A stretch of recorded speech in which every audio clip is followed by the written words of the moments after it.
السلام علیکم ورحمۃ اللہ وبرکاتہ۔ نحمده ونصلي على رسوله الكريم، اما بعد فاعوذ باللہ من الشیطان الرجیم، بسم اللہ الرحمن الرحیم۔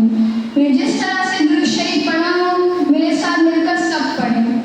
الصلاۃ والسلام علیک یا رسول اللہ،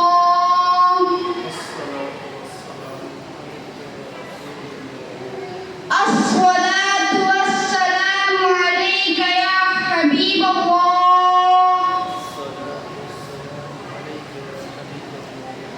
الصلاۃ والسلام علیک یا نبی اللہ،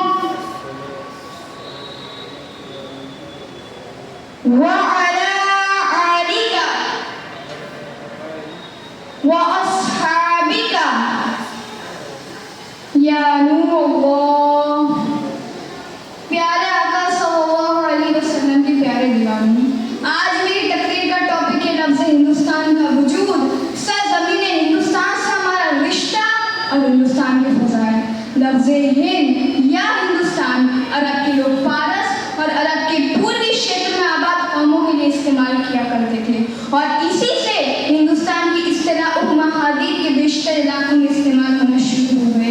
مختلف سلطنتوں اور بادشاہوں کے تحت بادشاہ کے ہند کی سرحدیں بدلتی رہی، آخر اپمہادیپ ہند و پاک کا سارا علاقہ برطانوی پربھا میں آ کر برطانوی انڈیا یا ہندوستان کہلانے لگا۔ یہ صورت 1947 عیسوی تک برقرار رہی، جس میں موجودہ بھارت، بنگلہ دیش، پاکستان شامل تھے۔ 1947 کے بعد یہ دو ملک بن گئے جنہیں بھارت اور پاکستان کہا گیا۔ ہند کا لفظ فرسٹ سینچری میں قبل مسیح میں ہوا۔ فرسٹ سینچری میں جب عرب ہندوستان تجارت کے لیے آئے تو انہیں دریائے سندھ ایسٹ سائڈ علاقہ اعزاز زون کو ہند کہا۔ پھر اس لفظ کا اصل استعمال فارسی زبان میں ہوا۔ فارسی زبان میں یہ لفظ ہند سے ہندوستان میں تبدیل ہوا۔ یہ لفظ پرانی فارسی لفظ ہندوس سے لیا گیا تھا، جو خود سنسکرت کے شبد لفظ سندھوس سے نکلا ہے، جس کا مطلب وہ علاقے جو دریائے سندھ کے پیچھے آتے ہیں۔ اسی طرح یہ لفظ جدید فارسی میں ہندو اس کے ساتھ ستھان کے مجموعوں سے جنم پا گیا۔ اس لفظ کو سرکاری وجود مغل سلطنت کے دور میں ملا، یعنی مغل شہنشاہ نے اپنی سلطنت کو ہندوستان کا نام دیا۔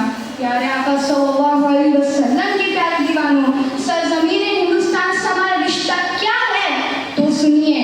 ہندوستان وہ ملک ہے جو ہمیشہ سے مسلمانوں کا آواز رہا ہے۔ صحابہ کرام، تابعین، تبع تابعین کے قافلے اسلام کی پروموشن اور بزنس کے لیے ہند کی سرزمین پہ تشریف لاتے رہے ہیں۔ The first prophet of the Islam and the first man of the world come to this earth from Jannah۔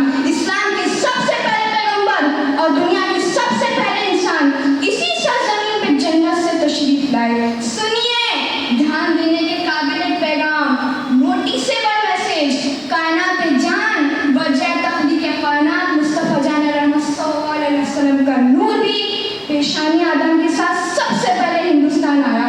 یہاں وہ ہندوستان مراد ہے جس میں بھارت، بنگلہ دیش، پاکستان، شری لنکا اور ایک چھوٹا سا حصہ چین اور اس کے ساتھ برما کا ایک چھوٹا سا حصہ ہندوستان میں شمار کیا جاتا ہے۔ حضرت آدم علیہ السلام سرنگیب شری لنکا میں جنت سے اتارے گئے۔ پیارے آقا صلی اللہ علیہ وسلم کے پیارے دیوانے، حسان الہند مولانا سیدنا غلام علی آزاد دل گرامی لکھتے ہیں کہ حضرت آدم علیہ السلام کی برکت سے ہندوستان میں جواہرات اور مائنز کا وجود ہوا۔ تو کسی نے ہندوستان کی خوبی بیان کرتے ہوئے کہا کہ ہندوستان کے سمندر موتی ہیں، ہندوستان کے پہاڑ یاقوت ہیں، درخت اود اور پتے عطر ہیں۔ حضرت علی رضی اللہ تعالیٰ عنہ فرماتے ہیں کہ ہندوستان کی زمین